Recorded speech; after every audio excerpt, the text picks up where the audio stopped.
Seguimos avanzando en la historia de Jesús tal y como nos la presenta Elena White en El deseado de todas las gentes.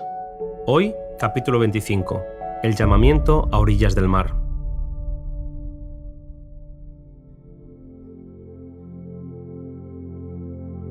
Amanecía sobre el mar de Galilea. Los discípulos, cansados por una noche infructuosa, estaban cerca de la orilla en sus barcos pesqueros bogando sobre el lago. En la orilla, Jesús había pasado un momento tranquilo cuando la gente volvía a reunirse alrededor de él. A fin de escapar de la presión de la multitud, Jesús entró en el barco de Pedro y le pidió a éste que se apartara un poquito de la orilla para poder enseñar a la muchedumbre reunida. El Creador de todo declaraba al aire libre las grandes maravillas de su reino: el lago, las montañas, los campos extensos, el sol que inundaba la tierra. Todo le proporcionaba objetos con los que ilustrar sus lecciones y grabarlas en las mentes. La multitud seguía aumentando. Allí había ancianos apoyados en sus bastones, robustos campesinos de las colinas, pescadores que volvían de sus tareas en el lago, mercaderes y rabinos, ricos y sabios, jóvenes y viejos, que traían sus enfermos y dolientes y se agolpaban para oír las palabras del Maestro Divino. Pero Jesús no hablaba solo para los que tenía delante.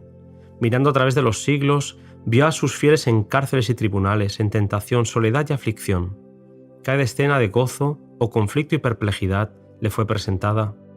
En las palabras dirigidas a los que les rodeaban, decía también a aquellas otras almas las mismas palabras que les habrían de llegar como mensaje de esperanza en la prueba, de consuelo en la tristeza y de luz celestial en las tinieblas. Mediante el Espíritu Santo, esa voz que hablaba desde el barco de pesca en el mar de Galilea sería oída e infundiría paz a los corazones humanos hasta el final del tiempo. Al terminar su discurso, le ordenó a Pedro que fuese en mar adentro y que volviese a echar la red. Pedro estaba desanimado porque la noche había sido muy larga y no habían pescado nada. Aquella noche que acababa de pasar le había dado la oportunidad de reflexionar y al ver las redes vacías, el futuro le parecía oscuro. Dijo: «Maestro, habiendo trabajado toda la noche nada hemos tomado, mas en tu palabra echaré la red». Después de trabajar toda la noche sin éxito, parecía una empresa desesperada echar la red de día, ya que la noche era el único tiempo favorable para pescar con redes en las aguas claras del lago. Pero Jesús había dado la orden, y el amor a su maestro indujo a los discípulos a obedecerle. Juntos, Simón y su hermano dejaron caer la red. Al intentar sacarla, era tan grande la cantidad de peces que encerraba que empezó a romperse. Se vieron obligados a llamar a Santiago y a Juan, buscando su ayuda. Cuando hubieron asegurado la pesca, ambos barcos estaban tan cargados que corrían peligro de hundirse. Para Pedro, este milagro era una manifestación del poder divino. En Jesús vio a aquel que tenía sujeta toda la naturaleza bajo su dominio. La presencia de la divinidad revelaba su propia falta de santidad. Le vencieron el amor a su maestro, la vergüenza por su propia incredulidad, la gratitud por la condescendencia de Cristo y sobre todo el sentimiento de su impureza frente a la pureza infinita. Cayendo a sus pies exclamó: «Apártate de mí, Señor, porque soy hombre pecador». La humanidad, con su debilidad y pecado, se hallaba en contraste con la perfección de la divinidad y él se sentía completamente deficiente y falto de santidad. Mientras le pedía que se apartara, se aferraba a los pies de Jesús sintiendo que no podía separarse de él. Jesús le dijo: «No temas, desde ahora pescarás hombres». Elena White nos dice que fue después que Pedro se negara a sí mismo y empezara a confiar en el poder divino que pudo ser llamado para Cristo. Él aceptó el llamado. Junto a Pedro, Jesús llamó a aquellos hombres a abandonar su vida anterior y a unir sus intereses con los suyos, e inmediatamente lo dejaron todo y le siguieron. Confiaron en la promesa que Jesús les hizo, que Dios supliría sus necesidades. Pudieron ver que, durante aquella triste noche pasada en el lago, mientras estaban separados de Cristo, los discípulos se habían visto acosados por la incredulidad y el cansancio de un trabajo infructuoso. Pero al estar en su presencia, su fe se reanimó. Así también sucede con nosotros. Separados de Cristo, nuestro trabajo es infructuoso y es fácil desconfiar y murmurar. Pero cuando Él está cerca y trabajamos bajo su dirección, nos regocijamos en la evidencia de su poder. Es obra de Satanás desalentar el alma, y es la obra de Cristo inspirarle fe y esperanza. La pesca milagrosa nos muestra que aquel que tiene poder para juntar los peces del mar puede también impresionar los corazones humanos y atraerlos con cuerdas de amor, convirtiendo a sus siervos en pescadores de hombres. Aquellos hombres eran humildes y sin letras, pero Cristo, la luz del mundo, tenía abundante poder para prepararlos para la posición a la cual los había llamado. El Salvador no menospreciaba la educación, porque cuando está regida por el amor de Dios y consagrada a su servicio, la cultura intelectual es una bendición.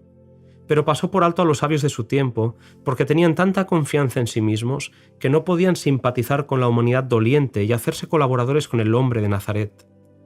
Por ser intolerantes, los sabios de aquel tiempo tuvieron en poco el ser enseñados por Cristo. Lo primero que deben aprender todos los que quieran trabajar con Dios es la lección de desconfianza en sí mismos. Entonces, estarán preparados para que se les imparta el carácter de Cristo. Esto no se obtiene por la educación en las escuelas más científicas. Es fruto de la sabiduría que se obtiene únicamente del Maestro Divino.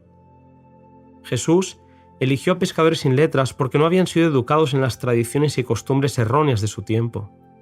Eran hombres de capacidad innata, humildes y susceptibles de ser enseñados, hombres a quienes él podía educar para su obra. En las profesiones comunes de la vida hay muchos hombres que cumplen sus trabajos diarios, inconscientes de que poseen facultades que, si fuesen puestas en acción, los pondrían a la altura de los hombres más estimados del mundo. Se necesita el toque de una mano hábil para despertar esas facultades dormidas. A hombres tales llamó Jesús para que fuesen sus colaboradores. Cuando los discípulos terminaron su periodo de preparación con el Salvador, no eran ya ignorantes y sin cultura. Habían llegado a ser como él en mente y carácter, y los hombres se dieron cuenta de que habían estado con Jesús. Elena White termina este capítulo recordándonos que no es la obra más elevada de la educación el comunicar meramente conocimientos, sino el impartir aquella energía vivificadora que se recibe por el contacto de la mente con la mente y del alma con el alma. Únicamente la vida puede engendrar vida. No era lo que ellos eran, sino la obra poderosa que Dios realizó en ellos y mediante ellos. No tiene límite la utilidad de aquel que, poniendo el yo a un lado, deja obrar al Espíritu en su corazón y vive una vida completamente consagrada a Dios. Con tal que los hombres estén dispuestos a soportar la disciplina necesaria, sin quejarse ni desmayar por el camino, Dios les enseñará hora por hora, día tras día. Él anhela revelar su gracia. Con tal que los suyos quieran quitar los obstáculos, Él derramará las aguas de salvación en raudales abundantes mediante los conductos humanos. Si los hombres de vida humilde fuesen estimulados a hacer todo el bien que podrían hacer, y ninguna mano refrenadora reprimiese su celo, habría 100 personas trabajando para Cristo donde hay actualmente una sola. Dios toma a los hombres como son y los educa para su servicio si quieren entregarse a Él.